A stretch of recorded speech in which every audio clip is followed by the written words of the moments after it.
All right, let's continue looking at the introductory aspects of After Effects. This time we're going to focus on compositions. Compositions are the foundation of any work that's going to be executed in After Effects. Compositions are not only the canvas for the artwork, but also the container of all of the assets that you will be using to compose and conduct movement, animation, flow, effects, text, all of those components that are going to build up your motion design work. A composition is absolutely critical. You can't do anything in After Effects without one.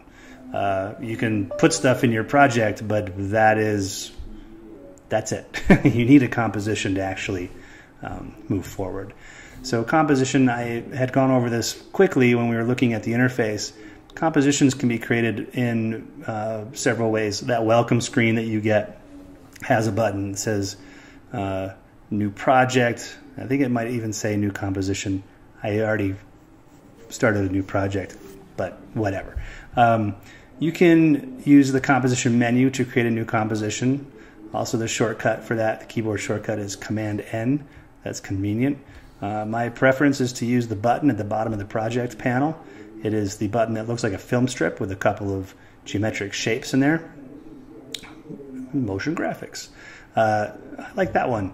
You can also create a composition from media and assets that you might have in your hard drive that you would import into your project bin, like audio file or perhaps a movie clip. You can jump to a composition based on those parameters very easily. We'll get into that later. Right now I just want to make a new composition and just talk about what compositions are and what the attributes for these are and look like, and how to get control over this. First thing you see when you create a new composition is the new composition window, and we see something called composition name. Composition name is kind of important. By default, it's called Comp 1. If I just left it at Comp 1 and then I made another comp in a little bit, it'd be Comp 2, and another comp would be Comp 3, and so on. It'd be really hard to differentiate what those comps contain or what they're doing without something that's more descriptive.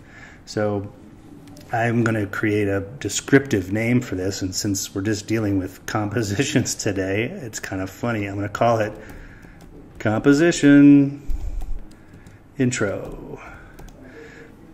For now, that just makes sense. But if I was doing something that was about, some green screen keying for some special effects shots, maybe I'd call it like Dan Green Screen 1 or something like that. As long as I was filming Dan. It'd be weird if it was Sarah and I called it Dan. That's not even that funny. Anyways, from there we have some of the information about what we want our composition to look like, or how it's going to behave. We have a bunch of presets. These presets go back to the old days of NTSC and PAL, which really aren't a thing anymore. Thank God. I wish that those were put at the bottom of the list, because I want you guys to be into the most contemporary settings that we're looking at these days. And right now it's really HD.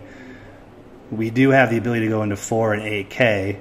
You also have the ability to go into film. You can see how these are all broken into different categories. This is all your HD stuff. This is all your 4K and 8K. And then we have some other settings, which, I mean, you might end up doing some 4 or 8K work for a client or maybe for yourself, but really the chances of you getting into some of these film presets is pretty slim. And these first ones, the NTSC and PAL, no one wants that anymore. It's when TVs were squarish and really had not a lot of definition and resolution. So the HD options are quite varied, but the one that we're going to be using most in class is going to be the HD TV 1080 29.97. And what this means is that it's a format known as HD TV. The 1080 basically means the maximum pixels on a horizontal line. Nope, sorry, vertical. So if you look at what the width and height is, the width is 1920. That's the maximum pixels on the horizontal line. The 1080 is the vertical pixels. So this is 1920 by 1080. And that's a term that not everyone really is used to in the general public. But as a designer, especially a motion designer, anyone dealing with film making and visual storytelling, this is a number that should just be ingrained in your head, 1920 by 1080. And you can see that there's a pixel aspect ratio here that's locked. The pixel aspect ratio is square. That means our pixels are the same height as they are width. They're square. Back in the old days of NTSC, they were longer than they are tall. They were rectangular, and that made for all kinds of nightmares in the world of design. I'm so glad that we're into square pixels now. It makes so much more sense. You could change this if you wanted to. You can see that there are some different options, but don't. Take the preset and let the preset run all of these other things. It just automatically fills these out, which is great. Thanks, Adobe. Frame rate is 2997. You can change the frame rate to something that might interact with a collaborative project. Maybe you're working with someone who's doing a film and they filmed everything at 23.976, basically 24, but with a drop frame in there.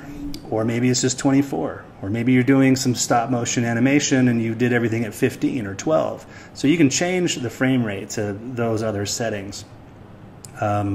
Resolution, right now it's set to quarter just because I was messing with this in our last video. But typically I want to leave it at full. I want to see the beauty and the details of my work. Full resolution is how After Effects will draw your artwork on the composition screen, your canvas, like the presentation of what you're doing, in its finest clarity in every little detail, which means the computer has to work more for that. So it's going to use more RAM, it's going to use more CPU. Sometimes while you work, you can dumb that down a little bit so that it's not having to work so hard and you can move faster through your project. Start time code is generally set at 0, and then your duration. This is important. So you're going to be creating projects that have a specific, at least minimum time, and maybe even a maximum time. But usually on your own, you're doing something where you're like, okay, I've been hired to do a project that's a 30-second spot for online social media or something like that. Or just a 5-second bumper. And you have to really understand time code. If time code's new to you, time code is read from right to left. And the first 2 digits are frames. So since we're dealing with a frame rate of 29.97, basically 30 frames per second, you can enter any value from 0 to 29 in there, and that's only going to be frames up to 1 second. If I entered 30, let's just do that. I'm going to set this to 0. And I'm going to enter 30 on this. If I hit tab, it automatically goes to 1 second because 30 frames is 1 second. So it says, well, you can't really have 30 frames. You have a second. So you can now see that that moved it to seconds. So that means that the second group of digits here is our seconds. So if I needed a 5-second piece, I would change that to a 5. If I needed a minute, I'd set that back to 0, and I would move it over to my minutes area. So 010000 is 1 minute worth of material. I doubt we'll really be doing much in this class that is a minute long, because we try to keep things short and manageable. The longest you might do is 30 seconds, half of a minute. So you'd hit 30 in that seconds zone, and that means that you're going to have no hours, no minutes, but 30 seconds and no frames. A solid 30 seconds. A good shortcut to understand about all this is just using the number pad. If I select all of that and I hit 0300 and then just tab just to let it kind of set in there, it says, okay, you want 3 seconds. If I want 10 seconds, I'm going to hit 1000. And now that understands that I'm intending on 10 seconds. Just get used to that. Clicking in there and dragging, that's fine too, and changing a number. But I'm all about speed and finesse, right? Time is money. So it's nice to know how to move through your time code that way. Background color. This is interesting. This can be any color you want. You click on that little swatch button and you can go through your entire RGB world and choose your brightness, your saturation, and then your actual color on the spectrum here. Typically, you'll want everything to be just black because everything will stand out on top of that.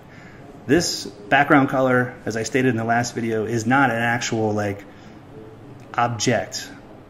You can render out a film or a movie, a animation or motion graphic piece with a composition having a black background or a red background or white or whatever, and it'll be that color.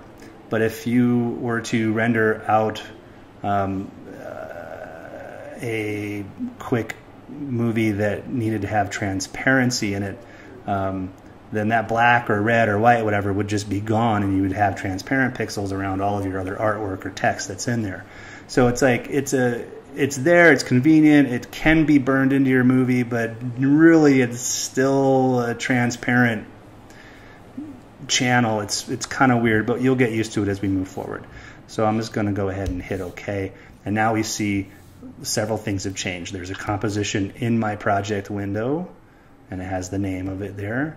And then I have a tab in my timeline window that is called the same thing as my composition. So this is the representation of the shell, the container that's going to hold all of my information for creating my digital art and animation here. And then whatever's going on in this timeline as far as layers, stacking, and so on, it will be represented in this window and drawn like this is the TV, this is the screen, okay? If I were to make another composition and I called it, something like my type, okay, and maybe I'll just change the color just so we can see how that works. Now I've got two compositions in my project bin, and I've got two tabs in my timeline window. And I can click on either of those tabs now and get to work on one or the other. And there will be times where you're working on one because you're doing all the typography or you're doing some compositing or something in this one, and then we're going to put it in the other one, and then this will be your master kind of working space or something like that. So to be able to navigate between these two is great. You can close them. So if I took this type one, this red one, and I close that tab, it's just not in the timeline anymore, but it's still in my project. It's right here. If I need to get it, I just double click on it and it opens it up, and I can see that there's a tab, and here's my new space for working here. So just getting used to managing how that sort of communication between project window and timeline window is kind of important. If I close them all, woof, all of a sudden I lose my timeline window, and you might kind of panic, and you're like, oh crap, I don't know what happened, it's gone. How do I get it back up? You can just go to Window and timeline composition intro, bam, it pulls it right back up again. I almost choked there. I didn't though, because I never closed that window. It only happens once in a while.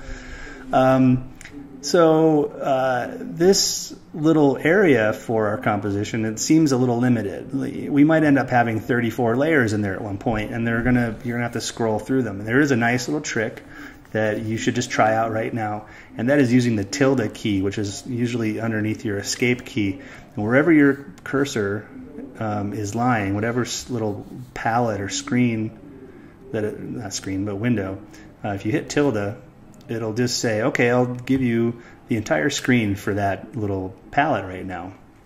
And that's really helpful. If I hit tilde again, it goes back, but if my cursor was over project, and I hit tilde, it'll do that. If my cursor is over composition, it'll do that. I don't have to even click on them. I just have to be in a certain spot. So that's pretty handy.